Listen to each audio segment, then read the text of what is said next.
और जब किसी ऑर्गेनाइजेशन या किसी एंटिटी की बैलेंस शीट हम प्रिपेयर करते हैं तो नॉर्मली उसके अंदर हमारे पास जो उसके अंदर कंपोनेंट्स हमारे पास होते हैं वो कंपोनेंट्स मैं यहाँ पे लिखने जा रहा हूँ। तो हमारे पास बैलेंस शीट बनाने के लिए जो हमें कंपोनेंट्स रिक्वायर्ड है in order to make the balance sheet, तो वो हमारे पास 3 कंपोनेंट्स हमारे पास होते हैं। यानी कि बैलेंस शीट के अंदर हमारे पास नॉर्मली 3 चीजें आ रही होती हैं। Number 1 assets, number 2 liabilities, and third is owner's equity that we equally call as capital। यानी कि मेरे पास बैलेंस शीट बनाने के लिए नॉर्मली 3 कंपोनेंट्स की जरूरत पड़ती है, that is the assets, liabilities and owners equity, या फिर उसको हम कैपिटल भी कह सकते हैं इसके अंदर। नाउ डिस्कस हम करेंगे इन तीनों टर्म्स को कि तीनों टर्म्स हमारे पास क्या है। सबसे पहले हम यहाँ पे देखते हैं कि एसेट्स, मेरे पास एसेट्स क्या है। तो एसेट्स के बारे में देखते हैं। एसेट्स क्या है? Assets are the resources. That is, क्या मतलब कि अगर मेरे पास मेरे सराउंडिंग के अंदर जितनी भी चीजें, these are all known as resources. ये हमारे लिए क्या है? रिसोर्सेज है। फॉर एग्जांपल मेरे पास ये मार्कर्स हैं, दीज आर द रिसोर्सेज। मेरे पास कैश है, that is also the resources. Building resources, land resources, furniture resources, motor vehicles resources. जितनी भी चीजें मेरी सराउंडिंग्स के अंदर है, क्या ये सारी की सारी मेरी रिसोर्सेज है? हाँ बिल्कुल, ये सारी की सारी मेरी रिसोर्सेज है। तो अकाउंटिंग की डेफिनेशन क्या कह रही है? Assets are the resources. That means कि जितनी भी चीजें मेरी सराउंडिंग के अंदर है सब मेरे एसेट्स है? नहीं, द आंसर इज नो।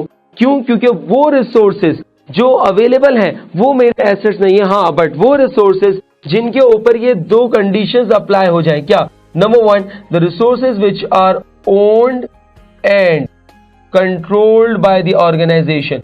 यानी कि वो रिसोर्सेज जिसके ऊपर आपकी ओनरशिप हो और जिसको आप कंट्रोल करते हो, जिसको ऑर्गेनाइजेशन कंट्रोल करती हो, these resources are known as assets. ना कि सिर्फ ये, बल्कि एक और कंडीशन है। क्या?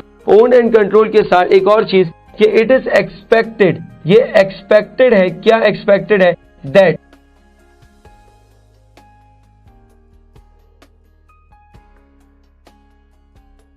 It is expected that future benefit will flow to the entity. यानी कि 2 कंडीशन इसके अंदर हमारे पास यहां पे लगाई गई। नंबर 1 कि आपके पास वो रिसोर्सेज जिसके ऊपर आपकी ओनरशिप हो, यानी कि ऑर्गेनाइजेशन की ओनरशिप हो, नंबर 1। नंबर 2, वो रिसोर्सेज जिसको आपको लगता है कि आपको फ्यूचर में एक्सपेक्टेड, इट इज एक्सपेक्टेड कि आपको ऐसा लगता है कि फ्यूचर में आपको बेनिफिट प्रोवाइड करेगी, तो ऐसे रिसोर्सेज आपके बन जाते हैं एसेट्स।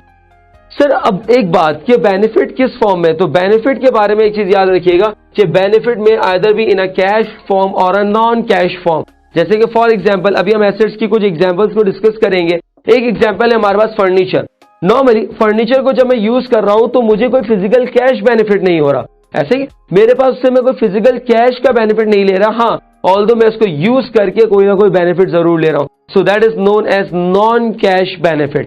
तो एसेट्स क्या है? Assets are the resources, those resources which are owned and controlled by the organization, number 1. And number 2, it is expected that future benefit will flow to the organization or an entity.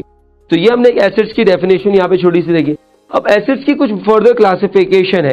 एक हमारे पास कहलाता है current asset और एक हमारे पास कहलाता है non current assets. Let's discuss both कि हमारे पास ये दोनों चीजें क्या है हमारे पास। तो एक आपके पास एसेट्स की टाइप कहलाती है करंट एसेट्स और एक आपके पास कहलाता है नॉन करंट एसेट्स। 2 तरह के एसेट्स हमारे पास यहां पर है, एक कहलाता है करंट एसेट्स और एक कहलाता है नॉन करंट एसेट्स। अब इन दोनों की क्लासिफिकेशन क्या है? करंट एसेट्स क्या है, नॉन करंट एसेट्स क्या है? एक और बात, non current assets are equally also known as fixed assets. Now what is the difference between the non current and the current assets? इन दोनों का डिफरेंस क्या है हमारे पास? इन दोनों का जो डिफरेंस है वो बेनिफिट के ऊपर रखते हैं हम। जैसे कि फॉर एग्जांपल वो रिसोर्सेज जो आपकी ओनरशिप में भी है, आपके कंट्रोल में भी है, and it is expected that future benefit will flow to the entity, कि फ्यूचर बेनिफिट मिलेगा। अब हमें ये देखना है कि अगर तो वो फ्यूचर बेनिफिट ऑर्गेनाइजेशन को मिलता है, अगर तो वो फ्यूचर बेनिफिट ऑर्गेनाइजेशन को मिल रहा है for less than a year, यानी कि अगर आपके पास यहां पर एक बेनिफिट आपको मिलता है for less than a year, यानी कि आपके पास जो बेनिफिट है, बेनिफिट आपको मिल रहा है for less than a year, यानी कि 1 साल के अंदर अंदर आप उसका बेनिफिट यूटिलाइज कर लेते हैं, या ऑर्गेनाइजेशन उस पर्टिकुलर एसेट से बेनिफिट 1 साल के अंदर अंदर ले लेगी तो दैट मीन्स ये आपके पास कहलाता है आपके पास current assets. It means benefit for less than a year. इसी तरीके से वो एसेट्स या वो रिसोर्सेज जिसका बेनिफिट आपको मिलेगा for more than a year, यानी कि 1 साल के बाद भी आप उसका बेनिफिट ले सकते हैं for more than a year, तो ऐसे एसेट्स आपके पास कहलाएंगे नॉन करंट एसेट्स या फिर फिक्स एसेट। इट मींस कि अगर मेरे पास यहाँ पे करंट एसेट्स और नॉन करंट एसेट्स को अगर मुझे डिफाइन करना है या करंट एसेट्स और नॉन करंट एसेट्स का मुझे अगर एक डिफरेंस देखना है तो there is only one difference, that is कि वो रिसोर्सेज या वो एसेट्स जिनका बेनिफिट आप 1 साल के बाद भी लेते रहेंगे, these are known as non current assets. और वो रिसोर्सेज या वो एसेट्स जिनका बेनिफिट आप लेस देन 1 ईयर लेंगे, these are known as current assets. तो ये हमारे पास करंट एसेट्स और नॉन करंट एसेट्स की हमारे पास कुछ क्लासिफिकेशन है कि करंट एसेट्स क्या कहलाते हैं और नॉन करंट एसेट्स हमारे पास कहलाते हैं। फर्दर अगर नॉन करंट एसेट्स के अंदर हम कुछ एग्जांपल्स दें, नॉन करंट एसेट्स के अंदर भी फर्दर 2 कैटेगरीज हमारे पास आती हैं, फिक्स एसेट्स के अंदर भी 2 कैटेगरीज हमारे पास आ रही होती हैं। और वो कैटेगरीज हमारे पास क्या है कि नॉन करंट एसेट्स के अंदर 2 कैटेगरीज हमारे पास, दैट इज नंबर 1, एक हमारे पास कहलाते हैं टेंजिबल नॉन करंट एसेट्स और एक हमारे पास कहलाते हैं इंटेंजिबल नॉन करंट एसेट्स। यानी कि फिक्स एसेट्स के अंदर हमारे पास 2 कैटेगरीज हैं, that are tangible and intangible.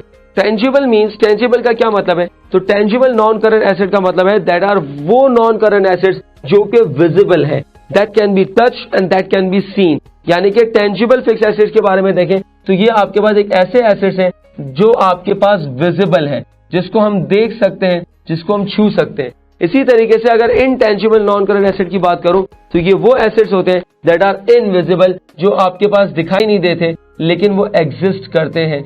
Sir ऐसे कौन से एसेट्स हो सकते हैं जो हमारे पास हैं लेकिन हमें नजर नहीं आते, तो हम इंशाल्लाह आगे चल के इनकी एग्जांपल्स को वहां पे डिस्कस करेंगे। सो ये हमने एक थोड़ी सी क्लासिफिकेशन देखी। लेट्स सम अप कि हमने इसके अंदर क्या चीजें देख रहे हैं। तो बैलेंस शीट का ऑब्जेक्टिव क्या है? बैलेंस शीट का ऑब्जेक्टिव है to know the financial status या पोजीशन ऑफ एनी ऑर्गेनाइजेशन। अगर आपने किसी भी ऑर्गेनाइजेशन का स्टेटस मालूम करना है, उसकी फाइनेंशियल पोजीशन मालूम करनी है, we need to prepare the balance sheet. और उसकी पोजीशन को मालूम करने के लिए हमें बैलेंस शीट के अंदर नॉर्मली 3 चीजों की जरूरत पड़ती है, that is assets, liabilities and owners equity and capital. जिसमें से अभी हमने एक डिस्कस किया है, दैट इज द एसेट्स।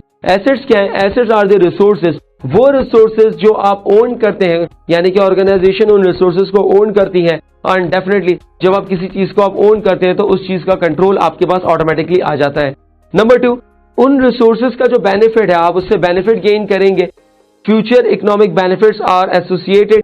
अगर वो फ्यूचर इकोनॉमिक बेनिफिट जो आपको मिल रहे हैं that is for less than a year, तो उसका मतलब वो करंट एसेट्स है। और अगर वो फ्यूचर बेनिफिट आपको मिलते हैं for more than a year, तो उसका मतलब फिर वो आपके पास नॉन करंट एसेट्स है। इसी तरीके से हमने एक और क्लासिफिकेशन देखी कि जो नॉन करंट एसेट्स है, 2 फर्दर क्लासिफिकेशन है, that is the tangible assets and intangible assets. Tangible assets वो होते हैं जिनका जो आपके पास विजिबल होते हैं, you can touch it, you can feel it. लेकिन इनटेंजिबल एक ऐसे एसेट्स होते हैं जो आप टच नहीं कर सकते, दैट आर इनविजिबल, आप उसको देख नहीं सकते, आप उसको छू नहीं सकते। सो that is the brief idea of the balance sheet. अब हम एक कंपोनेंट्स को डिस्कस करेंगे कि करंट एसेट्स की क्या क्या एग्जांपल्स हैं। कुछ ऐसी एग्जांपल्स हैं जो हमारे पास डेली लाइफ के अंदर होती हैं, कुछ ऐसी एग्जांपल्स हैं जो हम अकाउंटिंग के अंदर नॉर्मली यूज करते हैं कुछ टर्म्स, तो उनको हम थोड़ा सा डिटेल में देखते हैं।